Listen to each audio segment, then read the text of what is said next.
African Export-Import Bank, the trade finance bank for Africa.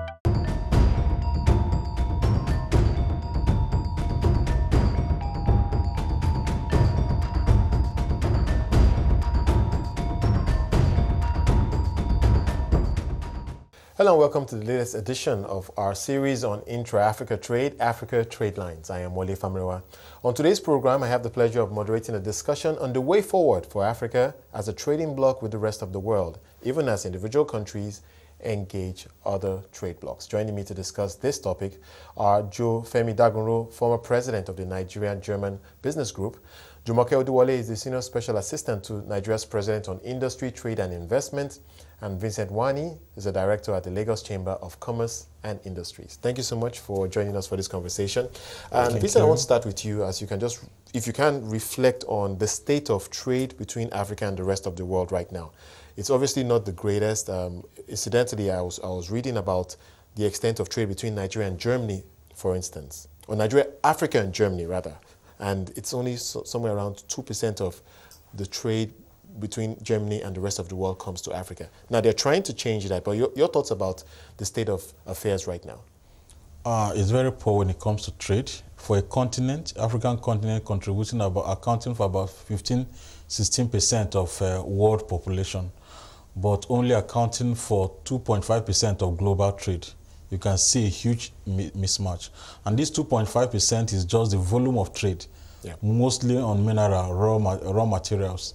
If you want to talk about value, which is where the money comes from, we're talking about something far less than 2%. That is the value of trade of Africa relative to the rest of the world. So it is really, really, really very, very low. And the worst case is even the intra-African trade. The rate at which African countries trade among themselves is also very low at 12%.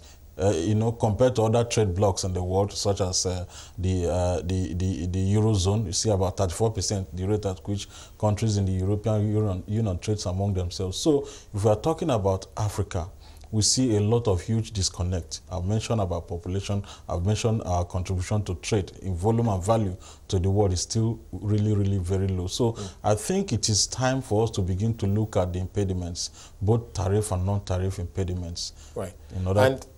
At the end of the day, I think it's all about partnerships, and that's what we're talking about today. And Joe, if you can just reflect on this, getting partnerships to work between Africa and the rest of the world, you could cite perhaps examples of regional blocs like ECOWAS and how that is working with the European Union, for instance. From your experience, what are your thoughts on the quality of partnerships and what really makes these partnerships work? Yeah, basically, you just like Vincent just recently mentioned, you understand the fact that most of European partners, or most of the European community partners, they have their standards and they have their, tariffs, and some of those things they have opened up to have a partnership. Recently, you have this EU-ECOWAS partnership that's just been signed. Nigeria has not signed part of it. So there's reluctancy from some African governments signing this partnership that will open the trade opportunity for its people. So now if you have countries not signing, there's nothing much that the European community can do. But the fact remains that we have to, within the African countries, we have to begin to look at what are the impediments. I tell you what, if you look at some of the things that has been discussed within the African Union, the African Union has all these plans, all these resolutions and all these re-engineering. They have all of these things in theory, but to practicalize some of this thing has always been a problem. And like you said, the tariffs are so badly managed. The customs, the regional borders are badly managed. So there are a lot of things that are badly managed that unless we begin to see in itself. But if you look at even within ECOWAS, the good thing is that there's no information or good information being spread out. The ECOWAS is supposed to have ECOWAS fund for member countries. How many investors, how many businesses actually understand that there's an ECOWAS fund? So there's lack of information, good information coming within the system itself, whereby the people, the citizens will begin to look at, let us partnership with some of these countries and let us begin to do something. But that notwithstanding, we still have some partnerships that are working. in the area of gas and, like I said, the mineral resources and some other areas. Right. Perhaps as you've just mentioned, commodities that are exported out of Africa obviously are moving to where they're needed across the world. But let's speak to Jumoke and get her perspective on this. Thank you so much for joining us today, Jumoke. And your thoughts on the quality of partnerships that Nigeria as a country in Africa has with the rest of the world. We can take, for instance, the example of the European Union. And I do know that this government is trying to improve the quality of partnerships. I count several, for instance, with what the government is trying to do with India in the area of ICT, even the Middle East in terms of plans to export food into that region, the US likewise. So your thoughts on how we can get these partnerships to work better? Thanks, Wale. Thanks for having me on the program today. It's really about thinking about each country's economic policy, trade direction and investments, and where you want to be. So where does Nigeria want to be in 50 years' time? That's the starting point for any serious country. Now, Nigeria for a number of years has had a bit of a disconnect between trade, investment, and just general partnerships. We've had not a very coherent trade policy. And this administration has sought to change that. We have a new Nigerian Office for Trade Negotiation headed by a very senior level WTO diplomat. He just resigned to join us, and he's the chief negotiator for the country. When you start that, and then you have the Nigerian Investment Promotion Commission working on investments across the globe, you now start to see a coherence starting from our economic recovery growth plan. And you find that everything is now coordinated and we're all pulling in the same direction. All right, and when any country wants to enter, sorry? Yeah, go ahead. Sorry, finish your sentence. Yeah, when you want to enter a partnership, you need to look at what's going to work for you. Ideally, win-win. And when we look at where we're trying to go to, diversifying into things like agriculture because we want jobs for our huge population. It's a no-brainer why people want to do business with Nigeria. Our market size is more than half of the whole of ECOWAS. Having said that, our market is still, large as it is, not large enough. So Nigerians need to manufacture more. We need to have a diversification plan. We need to have an export policy, which is exactly what we're doing, and pushing throughout the country global standards, getting very competitive, which is where the ease of doing business comes in, and just positioning for partnerships and looking for opportunities that are win-win across the world, particularly in Africa. Right. And she made a point, Vincent, about the coherence of a plan. And your thoughts on the strategic thinking that needs to go into building trade partnerships across the world. Obviously, Nigeria and every other country in Africa is competing with other countries in other parts of the world for those partnerships. And as globalization continues, you do get the sense that it's a very stiff competition right now. So your thoughts about the coherence of strategy and the long-term thinking that really needs to get into this? Yes, picking it up from where Jumoke stopped, they say that charity begins at home. If we want to compete favorably in the competitive global market, we need to do the right things at home first. And that is where the ease of doing business comes from. My colleague in the studio here mentioned that Nigeria have not signed the economic partnership agreement with the EU. Why are we dragging our foot from signing that? Because of a lot of issues. Competitiveness, we find out that we are not competitive. If we open our doors, these guys will bring in cheaper commodities, more quality. So our competitiveness, and what is distorting our competitiveness? Difficult ease of doing business. You cannot get credit, you cannot get electricity, you cannot move your goods around, because of logistics, bad road, no rail, and a lot of things. See, ease of doing business is thank God this administration is doing their best. At least they've been able to take this ease of doing business issue to the top of the table. It's no longer under the table. The ones they can fix, they are fixing with registration and whatever. But you know what? Logistics, electricity, power remains a very huge, even business dispute. We don't have court that resolves business dispute. There's a whole lot. We still have a long way to go to keep our house in order, such that we can become competitive. And it's nice that we're not having a negotiator, but who is the negotiator negotiating for? Is it the trade agreement, or is it the individual company to company trade or whatever conversation, the buying and selling conditions? So it's important that this news is also a little bit expanded, so that those of us in the commerce and industry will know exactly what is happening and key into the negotiation arrangement. It's a good news, but like I said, charity begins at home. The Ease of Doing Business Council, Queen Jumoke, have been doing a very good job. They need to sustain that and go into the hard areas. They are still in the soft areas.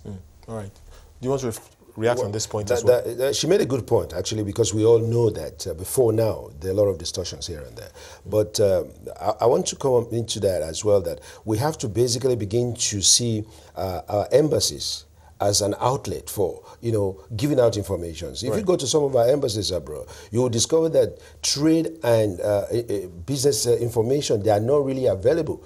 And we can't depend solely on Google or wherever to be able to. We should be able to have, look, in Europe, you have Euro pages, just Euro pages, despite the fact that they know everybody can still Google and do stuff. They have Euro pages for businesses. So we should be able to have such information. And we should be able to train our people. Manpower training, that is very important about that, because most of the news you hear about Nigeria is all these kind of political things that people really, they get scared. I'm interested in the fact that businesses want to come to Nigeria, no doubt about that. And businesses that want to come to Nigeria, in some cases, they want to come and come partnership with the existing businesses. That's why you see Dangote, attracting investors to invest in his business, because they have seen someone who is, despite all the challenges, we have a business that is thriving. And it's better for us to continue to dish out some information that we attract more businesses into the country. And when you look at it, you see, when we say made in Nigeria has to be of quality. And if you see some of our friends and brothers in the East doing these shoe manufacturing, you see, we have to begin to look at areas. I agree with people with the mindset that, okay, agriculture is a good one for our export, but this shoe business is a good business. That is Brazil. You talk about shoes from Brazil, from Spain, from Italy. But then the men and women in Aba, they have the ideas to manufacture, to build the quality of the shoes. We cannot export them even beyond our own shores here. So what do they need to do? They need money to have infrastructures. They need to buy good machineries. They need to train their people. And from there, we have to begin to look at all those infrastructures and the materials they need. We export leather from Nigeria. We are not producing enough shoes, and we still import shoes into the country. So like he said, like Vincent said, we need to look at our home base and begin to prioritize. I know it's not going to be a one night or one day issue. I mean, it's going to be a long time thing. But the continuity, and like Jumoke said, is the consistency as well of government policies to be executed. It is not only the federal government we should be looking at. We should be looking at the state government and the local governments as well. They should be partaking in this new concerted effort by the federal government to make things work. Because every time we just talk about, what's it called? We talk about the federal government. But look at what Lagos State has set up. Lagos State set up a kind of one-stop shop. When you are coming into Lagos State, we are ready to take it from there. And I believe we have to begin to look at, you can't have somebody in Nigeria embassy, for instance in Germany, who is representing you in your trade and related businesses that cannot speak the language. I mean, you have to flow into the people to talk to them. And that's why the fact that English is the common language. But let people representing us in some other areas speak the language of the people. So that gives us an added advantage as well. Let's get Jumoke to react to some of the points made. And Jumoke, if you can react to, I think, two key points. The first one is about the role of this negotiator. And then the second will be on dissemination of information. That obviously is critical to success. Okay, so I'm wondering whether 1 hour would really be enough for this conversation. Not to make it totally Nigeria-centric, but the role of a chief negotiator around the world is to make sure that there's coherence between the economic policy of the country and the agreements signed by that country with the international community, whether it's regional, whether it's a bilateral, whether it's a plurilateral, or whether it's a multilateral agreement. Now, in the past, Nigeria had signed different agreements. So we have even some conflicting agreements. So the role of the chief negotiator is to harmonize that and to make sure that it aligns with Nigeria's economic policy as laid down by the government. Now, exactly the point that Vincent was making, there has to be coherence between the private sector. So in other countries, you have a very strong private sector lobby that influences government policy And there has to be an alignment. And that is the direction that this administration is taking. You have to, there's a council for industrialization, and it's made up of 90% private sector. Really saying what matters to industrialists. I mean, Lagos Chamber of Commerce and Industry are active members, and they visit the presidency regularly. They visit on a quarterly basis. So we have the feedback. We know what areas they want to go into. We know what areas matter to their members. And we take that feedback into the economic policy of the country. And as we negotiate at a macro level. And what this does is that when businesses go into whatever country, the agreements that are overlaying at a macro level are then able to translate into favorable terms and conditions for them. All right. Can you also speak briefly to the point about the dissemination of information? I think that's also a critical point if we're going to see some success in getting partnerships to work. It's been one of the backbones of our drive in this administration. Transparency is all about bridging an asymmetry gap. When potential investors, whether domestic or international, have key information, they can take viable decisions. When they know, for instance, with solid minerals, when they know what minerals are where, from Australia, they can take decisions about whether they want to invest in Nigeria, if they do where, and how much they want to invest. When it's agriculture, when you know what regions grow what, the access to water, the access to ports, infrastructure, then you can take decisions. When you know the labor force, when you know the skill sets of a particular people, when you know the climate, the temperature, all the information that investors need to know, whether I'm sitting in Abuja and I want to know what's happening in Borno right now, what would thrive there, I can find out. So we're encouraging every single ministry, department, and agency to put up a lot more information. And the Nigerian Investment Promotion Commission is at the forefront of this drive, making sure that investors have critical information available to them to make quality decisions. We're also working with the Federal Ministry of Foreign Affairs to make sure that our missions abroad, that's a very key point that was made, that they have the information that people need. And of course, we work with the diplomatic community here in Nigeria to make sure that their countries know what is available, know exactly the most current information to enable quality decisions. Without this, people are risk averse, people are hesitant, but when information demystifies risk. Right. Let's take this beyond Nigeria. She did make the point about not making this too Nigeria-centric. We have a great example of Germany making a very deliberate effort to engage Africa in this Marshall Plan for Africa. And you obviously have lived in Germany for a long time. Give us your perspective on how countries in Africa can really take this opportunity to establish stronger trade ties with the biggest economy in Europe. Yes, the point is you have to always look at it from the fact that this time around, it's not just about African government going to European governments or whatever and say, look, give us, begging. It should be a kind of situation, we have this, excuse me, we have this and we can give you this. I mean, you come back to us and buy this and we can make money together. But the fact, before now, it has always been, sending or giving us aids. When there's a problem, you give us aid for this, for that. But the tide is changing gradually, that African government begins to look, come and invest in our country, just like what Nigeria is doing. And you see that South Africa is doing that well, and see some other East African countries and West African countries doing that well as well. But the point is, African region has been so divided into sub-regional groups as well. You have the SADC, you have the COMESA, you have EACC, you have so many sub-regional associations or group, fighting for all their own interests, like, because of their own sovereignty as well. But now the problem is, if African Union as the head, we come back to the realization of not just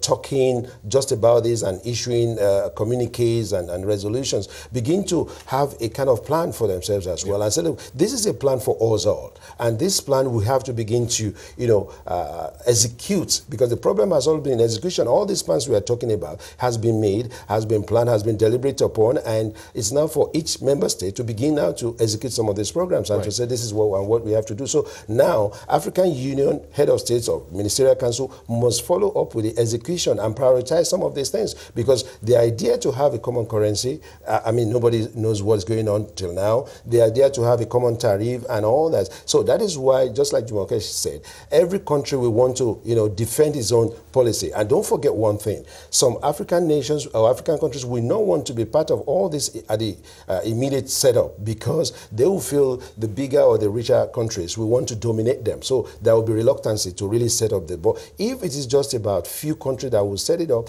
like we have all these regional associations like ECOWAS and SADC and all that, let us begin to come up to do it. And some other ones will follow up later, because we can't get all African states to begin to set up the whole thing and make it work. So having this common goal of this African trade, free trade areas that is being planned, I think there's need for countries that are ready, but no country right now is ready, because the training is not even there right now. The borders cannot just be open to everybody to come in, and that is why you have even the movement of goods and persons not fully being executed. If you still go to some countries, even with ECOWAS, they still challenge you. What are you doing here? How long are you going to stay here? I mean, and if you are going through the EU border, nobody asks you this question, how long are you going to stay? They just wave your passport and they say you go. Apart from now that a lot of controls are coming up, and you have Brexit and some of these things that are happening. But the freedom of movement and goods have to be properly coordinated in all this region. The East African countries are doing it a lot more better, and I thank God for Nigeria that has said, listen, you can get your visa. Investors can come into the country and get their visa at the airport. If you go to any of these East African countries, like, if you go to Nairobi today, you get your visa to go to Uganda, to go to Tanzania, and to go to, Rwanda. So these are the things. It should not be only when you come to Nigeria. You should be able to get an ECOWAS visa as well. You should be able to get an, East African visa access into the region. Right. But, we are doing it now because, okay, why don't we take it at the ECOWAS level, that if you come to Nigeria, you can as well go to Ghana for a weekend, and that should be something that should be done. So there's still a lot more to be done, but it's a good step in the right direction. Vincent, can you also reflect on this point and maybe speak to practical steps that governments in Africa can take to take advantage of this move by Germany to engage Africa more? Yes, I think one of the first things is to begin to ask ourselves, the trade agreements, for instance, the AGOA, why has Africa not been able to make optimal use of that window? If we are able to answer that question, then we've done ourselves a lot of good. Standardization issue, quality issue, no matter how open or the beauty of a trade agreement, and I've said before that charity begins at home, and your home is not in order. You cannot manufacture, you cannot produce even the raw material that is needed elsewhere. Yeah. You have a big problem. No country will compromise quality. You get to a place like Japan now, they are not talking about food alone, but superfood. It has to meet the highest quality of standard, and they are not going to ask you because it's coming from West Africa, where you do things the way you like. It has to meet European standard or American standard. Having said that, Africa need to connect. We need to connect among ourselves. We heard that now you can drive a train. There's a train line from UK all the way to China. I'm not sure if anybody can drive from here to South Africa, or from South Africa to East Africa and all of. So we need to get connected by train, by rail, even by communication. And my brother have said that we need to remove all, and these are non-trade barriers. A lot of the time we want to take things to Senegal, and it has to fly to France first before flying back. These are the challenges that is within our jurisdiction that we need to deal with. And in doing that, we are competitive, because for you to be relevant abroad, you have to be competitive locally. So we have to fix all of these challenges in-house first. And riding on Jumoke's platforms of cleaning up the ease of doing business, getting our trade policies right, making sure that our previous trade policies and trade agreements are harmonized so that we don't have conflict, will also help at the macro level. Because if we get a macro level, well, companies, intercompany negotiation between Nigerian company and maybe foreign country, whether in Asia or in America or in the EU, will be facilitated. Jumoke, I'd like you to also speak to this point, and not necessarily with respect to Nigeria, but he made a very interesting point about standards, and it comes back to the point that he made much earlier about fixing the things locally that we can before we can really begin to engage the rest of the world. And your thoughts on this point? Well, it's, for me, not an either or. You're talking about trade facilitation issues, you're talking about standardization and a national quality infrastructure in place. These are things that every country needs to have. I think I'll touch first on the discussion around the Continental Free Trade Agreement. The negotiations commenced in 2015, and this is an agreement really seeking, so the AU, to be fair, the AU strategy has been for regions to develop, and at a point, then we go continent-wide. Yeah. And in 2015, that decision was taken by the heads of state that it's time to now start those negotiations with a very aggressive timetable to complete it by next year, 2018. Now, what this does is it helps the continent. It may not be perfect, and we don't know how ambitious it will be at the end, but we have started that discussion of continent-wide. With a market size of 1.2 billion people, we are an attractive market collectively. We have like the highest amount of raw materials in the world, untapped raw materials. As a continent, we are a very attractive destination. What limits us is our infrastructure deficit. We're aware of the problem, we're aware of the size of the problem, but like I always say, every problem is an opportunity for investment. So we are looking for partnerships across the world. People with high enough risk appetite are more than welcome, and the people on the continent, the foreign investors investing on the continent, they have not regretted it. They're really optimistic, and they look at Africa as the best destination for investment in the world. Of course, people that are not on the continent don't have the knowledge and are still a bit risk averse. In 20-15 years, I have the feeling that their companies are going to question why they did not jump into this market while they could. So I think even though we have some limitations that we're working on in the area of making things seamless, communication, infrastructure, movement of goods and people across the continent, but the future is really bright. The countries know what to do. We've talked enough. Someone said there have been enough communiques, and that is true. But I will rest it squarely on the shoulders of the larger economies on the continent, the Nigerias, the South Africas, the Kenyas, the Egypts, to make a ring round and to push out, to diversify, to really focus on the concentric circle. When you've sorted out your home market, sort out your regions, really export, and don't shy away from the challenges of, actually, we do have a lot of trade. I would say Nigeria's ECOWAS trade is huge, but informal sector.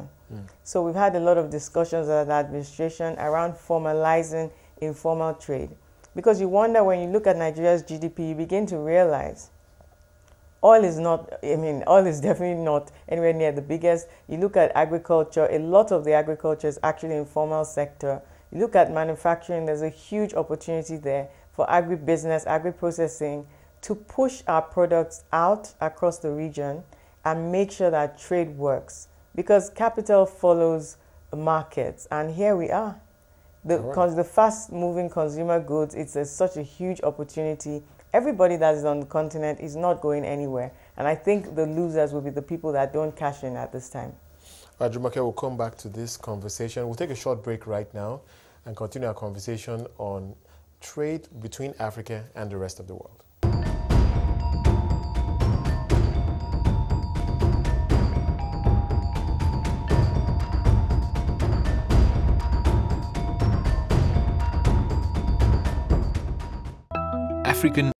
African Export-Import Bank, the trade finance bank for Africa.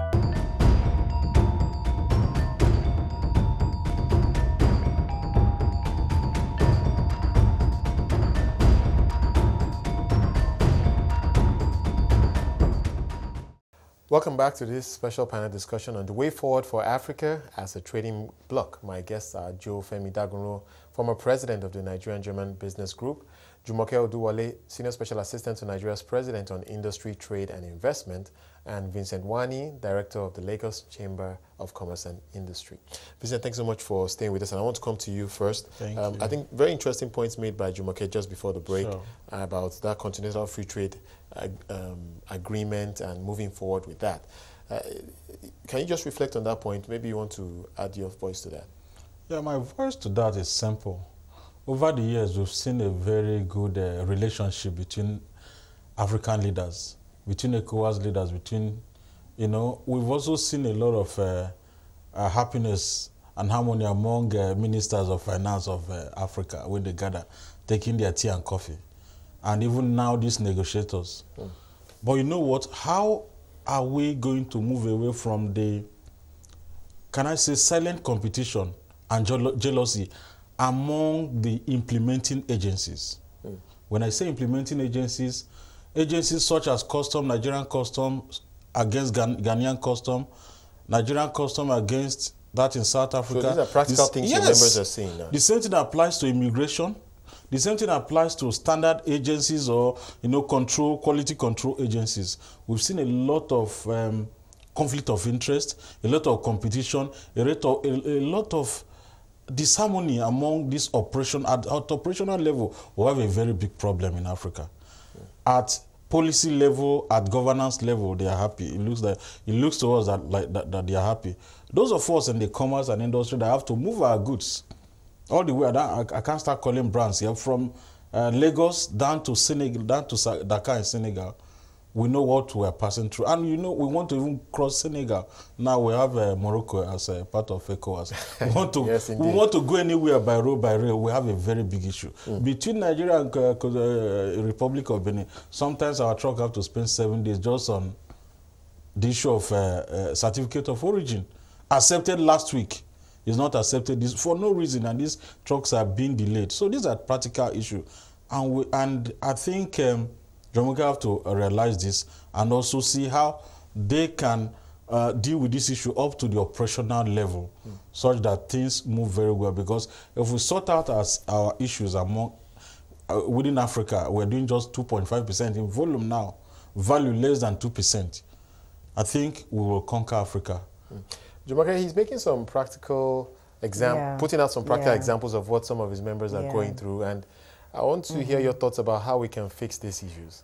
Yeah, I mean, Vincent is exactly right. If I look at even trading within Nigeria, the freight issue that he's talking about across the West African belt is very real within the country. So it's not just even across national borders within a region, even interstate borders. You have a lot of taxes and charges, formal, informal, and then the elephant in the room, the rent-seeking opportunities. When you talk about semi-border, documentation or not, there's a lot of, the Comptroller General of Customs just about 2 weeks ago issued a directive to remove all illegal roadblocks. You have all those kinds of transparency and opaqueness and rent-seeking opportunities from the overt nature of human contact. And when SMEs in particular, and that's why a lot of things go under the radar and stay informal, want to move their goods across the country and across the region, these bottlenecks are real. So I will not discount that. But we are working on it. In Nigeria, we've been working on it. Trading within Nigeria is a very live indicator on the Presidential Enabling Business Environment Council agenda. And we believe that as Nigeria makes strides in this area, we'll also make strides within the region, because Nigeria is more than half of ECOWAS, population-wise. Not to talk of GDP, you know exactly where we stand in ECOWAS GDP. So if Nigeria takes the lead on some of these issues, then definitely the rest of the countries in the region will follow. And it's the same thing for every other region. East Africa is doing very well in integration, whether telecommunication, whether movement and infrastructure, roads and rail. And you can see that making a huge contribution to the jump in their intra-regional trade. So it actually speaks to the bottom line, to the pockets, to the lives, to the jobs of people in that region. The Southern African region also, to a lesser extent maybe, but is also making strides. We want to see more of that in West Africa, and we take the responsibility fully as Nigeria to lead the way on this. All right. And You want to add your voice on this point too? Like Jumoke said, even in South Africa they have that problem as well. The custom tariff, if you are importing into South Africa within so it's 13.3%. You see, the custom tariffs have to be harmonized in a way that will encourage businesses from all African countries to be able to, move in and do business. But it's so easy that for some African countries to come into Nigeria and establish and do their business and be making money and not even get listed on our stock exchange. These are some of the things that, okay, we want everybody to come, but there are some rules as well. And when you look at these border issues that we're talking about, there should be a monitoring group that we continue. The Controller General will not be there every day. And the human nature, when the man is coming, everybody seems to make things work. So I think we have to begin to look at a monitoring group. From this meeting, talking about the Continental Free Trade Agreements or Free Trade Area that was discussed in 2015 in Joburg, I think it was being looked at that, okay, by 2017 we should have achieved so much that we can take off. Now Jumoke say maybe 2018 is what was agreed. Fine. But how do we take off on some of these things when we have to bring back the judicial purpose into this? There should be a situation whereby if there is any issue, challenges or whatever, where do we resolve these cases? Like you have the European Union Court that can resolve some of these cases. And I don't think, maybe correct me if I'm wrong, we have such right now. I know the ECOWAS has some courts that can still, but even if these issues are being taken off, I mean, you have ECOWAS giving a judgment and it's not being implemented. So how do we implement some of these things even from the judicial side of it? And if you look at the transportation issue, it's unfortunate that most of the airlines in Africa are going bankrupt these days. Even South Africa Airline, Kenya Airways, except for Ethiopia Airline. So even if a country is doing the best thing in his own area, we can simply invite such a country to come into. It's not just to take over the whole available airspace or whatever. That is okay. Now it's good that Ethiopia Airline is going to Kano and all the other places, but we should be able to train our indigenous people as well, or give our indigenous players the opportunity. But it's so unfortunate that even if you want to go to Gambia, you have to go to maybe Ghana or to Sierra Leone before you connect. Like what Vincent was saying, it's so horrible, and that is why most investors as well, they look at, okay, let's go to Kenya and set up a hub in Kenya. Let's go to Ghana. So we in Nigeria as well, we have to look into that opportunities that, look, we have the greatest opportunity to expand beyond just from Lagos to Abuja or to Owerri. We have to encourage our local investors to look into that area so that it will not, we can learn the lesson from South Africa, why they have their issues as well, or Kenya Airways, but there is still an opportunity to learn in that area and grow the aviation industry in a way that it will help us. And if you look at the rail system, I think the government is doing a lot. Even like she said, we have to look at, first of all, the internal issues that we have. And now you have Ethiopia, they've created a rail line between Ethiopia and Djibouti. So if we begin to look at all these areas and we say, okay, this, if it might not even be able to work from 2017 or 2018, but we have to make steps that we convince people that this is working. If you go to Kenya or Uganda or Tanzania or whatever, you begin to see that the opportunities they are giving themselves, especially from railroad and the transportation with rail, the road, and the airspace, and it's so fantastic that you can travel within that region with less than $100. So these are the things that you have to begin to look at. And if you look at the way the electricity is being supplied from Mozambique even to South Africa, so there's a regional cooperation that is not being known to some of us. We just look at it, it's just the free trade, or it's just the freedom of movement. It has gone beyond that. Though I said Nigeria, we're doing it in ECOWAS. We have this relationship of gas supply to other neighboring countries. But we should move. If that can work, this gas pipeline thing, if it can work and is doing well, we should be able to look at another area and say, okay, look, let's move. This one is working in the area of electricity or gas supply. What next? We cannot bring everything to the table and make it work at the same time. So if we have to take our time, and like AU is looking at 2063 for some of these things to actually be worked out to make it work. So which is a long time. But between now and 2063, let's begin to look at how many of these things are we taking, even if it's on a yearly basis or a quarterly basis, and then it will not just be a talk show. And Jumoke, maybe you can also add your voice on this point. I do get the sense that for even the individual countries to make a huge impact, I think there has to be some harmony and leadership on a central level across the continent to really put that agenda of trading with the rest of the world on the front burner and moving it forward. Your thoughts about that? Because many people continue to talk about political will to make these things happen, and it's either there or it's not. Well, you know, I think with ECOWAS we could have done a lot more. Other regions that were not in existence when we were in existence have passed us by, have surpassed us. I think to an extent the political will has been there, but the implementation, that sense of urgency, you can hear it in Vincent's voice, that sense of urgency, enough communiques. Can we have an action plan and steps to be taken and who is responsible, and let's get it done. That's what people want to see at this point. So political will is now sort of not enough for the people of the region. They want to see action and they want to see it now. And frankly, I can't blame them. That's exactly what we all want.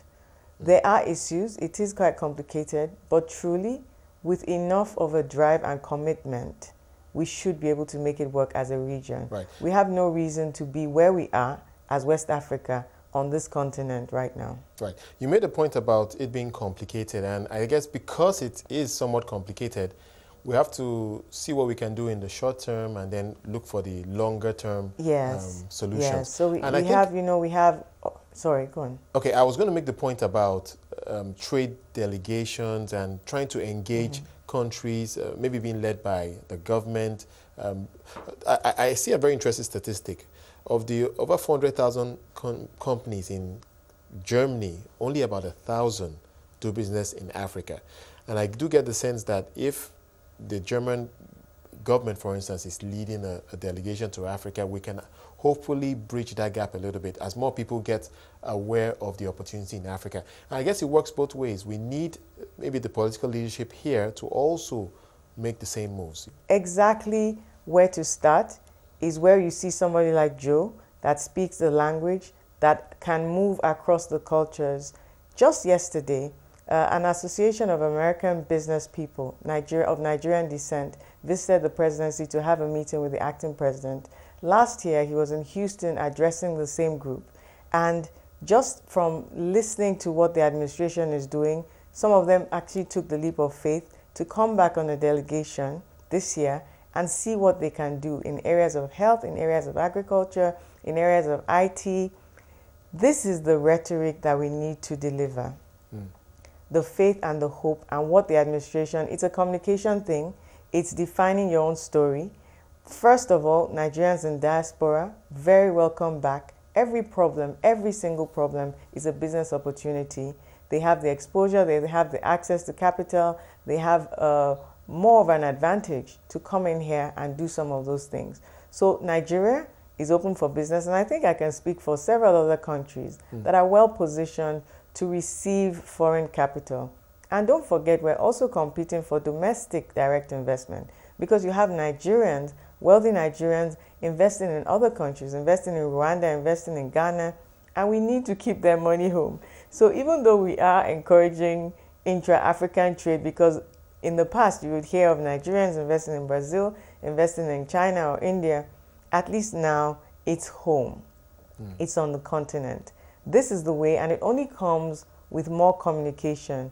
When you interact, and then you get to know each other better. So we welcome the idea of delegations. I think it's very instructive when delegations come to a country and they're properly hosted. And by that, I mean they meet all the agencies that they need to meet in a government of the country. They meet all the private sector partners that they need to meet. They meet the bankers, they meet the investors.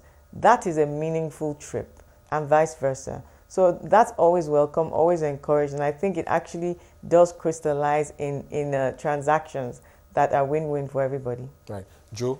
You know, fantastic. Okay, what you said, the Nigerians in the diaspora, I've never seen any African that would not be happy to come back home. I tell you, that's a basic fact.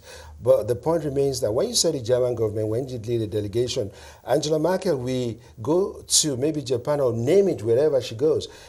those guys is taking along with her. They are going to sign contracts. Siemens and all these other companies, it's deliberate, you know, to say, listen, look, come along with me. And if most of the government officials are coming to Africa or somewhere, they go with an African who is already, you know, in the system with them, who speaks that African language, who will be able to. I want to see a day whereby we, a Nigerian government will be going as well with an African, with a Nigerian who speaks that language to be in the mix of things. And there are sometimes you see people communicating their language, and that's why in East Africa you see the Swahili they speak gives them an advantage. So now if you go to Germany and you don't speak, no one speaks that language within your delegation, there are things those guys will be saying as well that is not in English. So now you look at the issue of bird strike, you know, in the aviation sector.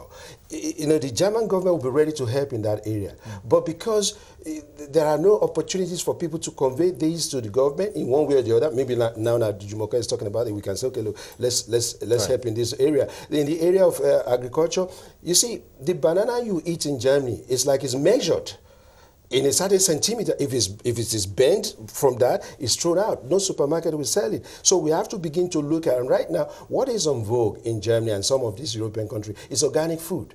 You know, if we're talking about agriculture, let's look at a niche in the market, organic food, and we'll begin to see that organic food is that is something that Africa can that's what we can do. Offer, yeah. So, but when we say agriculture, we have to look at the niche in that market and begin to say, look, this is what we have to do. There is this organization, you know, a bigger shoe company, they sell shoes. They went to Ethiopia and they set up the company, putting an African guy there to monitor for the quality control, and they are dominating. So I think the government, our government in Nigeria, should be able to do more, inviting the Africans in the diaspora or Nigerians in the diaspora to come. But let them be empowered as well. Let there be a direct source of information or an agency that will be able to take it beyond just receiving and talking and forgetting it there. You know, if you see people coming to talk about, I have organized a lot of Nigerian-German Trade Development Forum. I see people who are ready to come. I see those who have come and they have failed. And I see informations have to continue to be flowing to them. That for the fact that you have been here, maybe you don't have the right partners, but this is the time to, this is the agency you can go to, and this is what.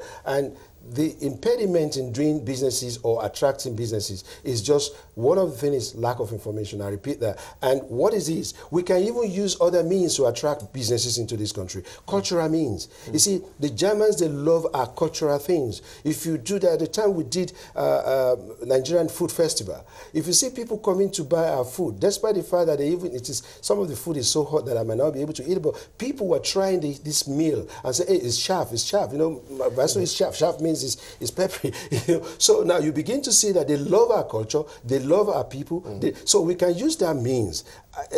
There should be always a creative means to attract people to your country. It is not just go in there and say, look, I can do this alone, but there should be means, a creative means to attract people into our country. And South Africa does that a lot. And all these East African people, they do that a lot. So we don't just go and say, look, we want to manufacture. I tell you what, typical German things, no. They can't manufacture anything from Africa, but they are beginning to see that raw materials can be taken from Africa and they can now use it. Even if it is in the area of raw materials, we can specialize in exporting. Let's make our money. And that is why this continental free trade thing is now really working as it is, because some country will feel that, look, I'd rather go and earn dollar, you know, or euro, than sending it to Nigeria. And there should be this, that's why it's working in euro better, because the common currency is of an advantage. Right. So with that, I think there should be some other creative means of trying to bring investors into our country. We're gradually running out of time, but I want you to speak to this point, and I think he has highlighted it. These soft issues, I think something as simple as education, people being able to speak the language. If Nigeria wants to trade with Japan, at some point, you've got to learn the language. So as Germany has, for instance, made the point about trying to engage Africa more, strategically, shouldn't African countries be positioning for that by beyond providing opportunities for people to get informed about Germany, but maybe to simply just learn the language? That could be the most inviting thing to a German in Africa. Yeah, these are the soft infrastructure for trade facilitation. You know, you go to China now, everybody's learning how to speak English. You know, that is strategic. That's strategic and deliberate. When we were small in school, French was compulsory. What is happening now? So we need to go back to the drawing board, and like I said before, charity begins at home. We need to speak Chinese language. Chinese is the biggest trade partner, African trade partner, the biggest now. They speak our language, we don't speak their language. You know, we need to do something about language and languages, be it in French, be it in Spanish, be it Portuguese language. We need to get our hands on languages. And also, when we talk about trade, we focus so much on tangible goods, you know, but, you know, some countries are even dominating Africa, not on the goods they are sending here, but the services they're sending here. In fact, in the worst case, we're even the one running the way to go and get these services in medical sciences, in IT, even in education. And for you to supply, to trade in services, you know, professionalism, you need education so much. And you need language, as you said. So some of these things we need to clean up. My sister, we were talking about trade delegation the other time. When a president or a minister is going for trade delegation, you see a lot of government workers, you know, in the 30-something, 100 and something. You know, it's good to go with them, but I think that we should also begin to cut down on some of those that doesn't really have transaction to make there, and look at the private sector to complement that delegation, the squad or the team. Right. Okay, Jumoke, I want you to react to this point, and I think it's quite simple, but could be very important. Languages, being able to have those soft skills to deal with the rest of the world. Can you speak to the need for Africa to develop that? I can, but before that, I can authoritatively say that we don't go on like road shows just for the show of it, 100-man delegations.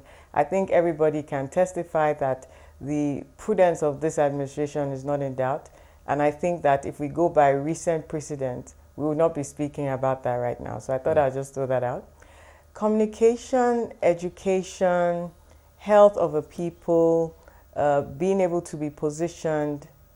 Nigeria has an excellent youth workforce.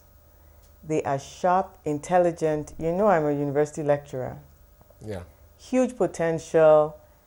They are not disadvantaged when it comes to being able to learn quickly. I mean, our Nollywood tells you this, our ICT tells you this. A lot of even things like agribusiness, all the innovation that's going on in this country is going on with people under 35. What they need is capital, standardization to scale. It's really important that they're able to communicate. You wouldn't believe, on the University of Lagos campus, there's a Confucius Center, and a lot of business people are learning Chinese. Of course, there needs to be more, and the government also needs to think about making it strategically a language, and because we speak English as a country, so we've had a very good advantage in the West as opposed to maybe Francophone countries or Lusophone countries. But those are valid points. But I think we've seen from the Chinese example that it is not the most valid point. Making sure that there's an enabling environment in which businesses can thrive, when entrepreneurial people, when the government delivers, not if, when, because both hard and soft infrastructure, that is the critical focus of this administration. When we deliver on these things, and it's a marathon, not a sprint, as we begin to deliver more and more on these things, we are unleashing the entrepreneurial energy of Nigerians across the continent and across the world.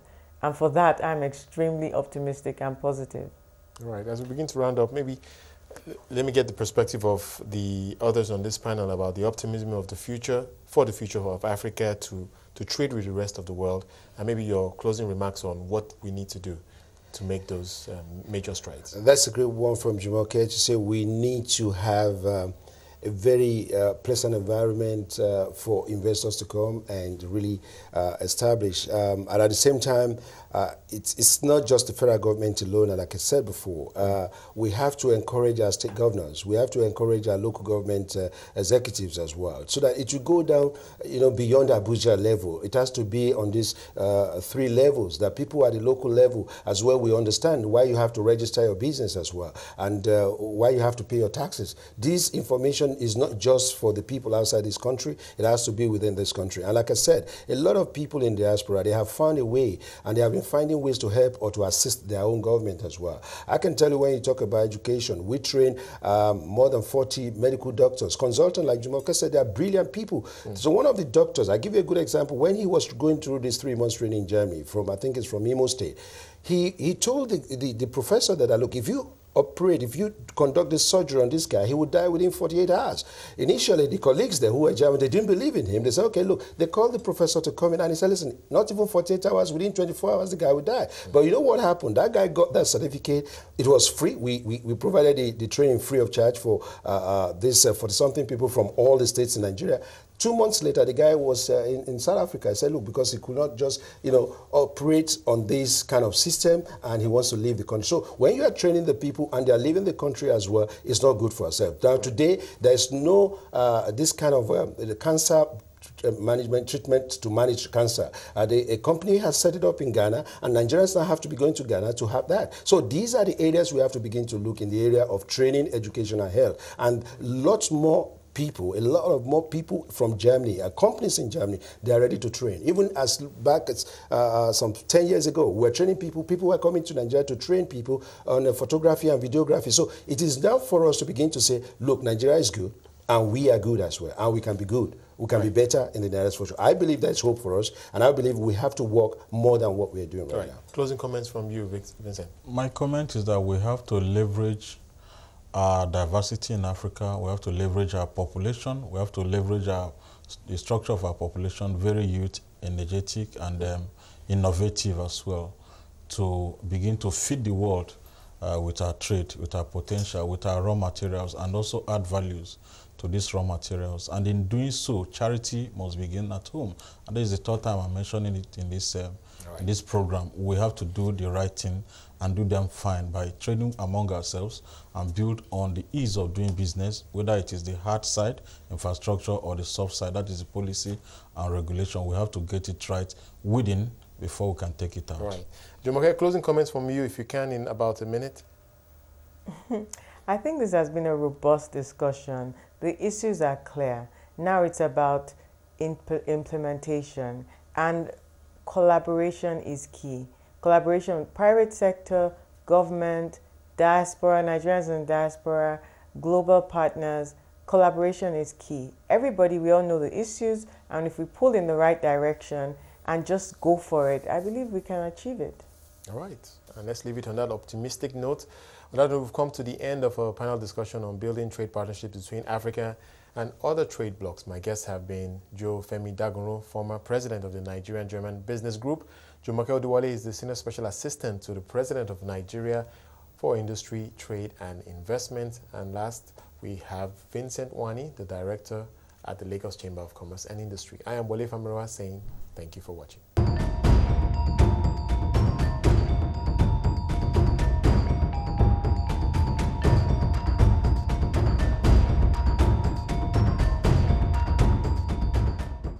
African Export-Import Bank, the trade finance bank for Africa.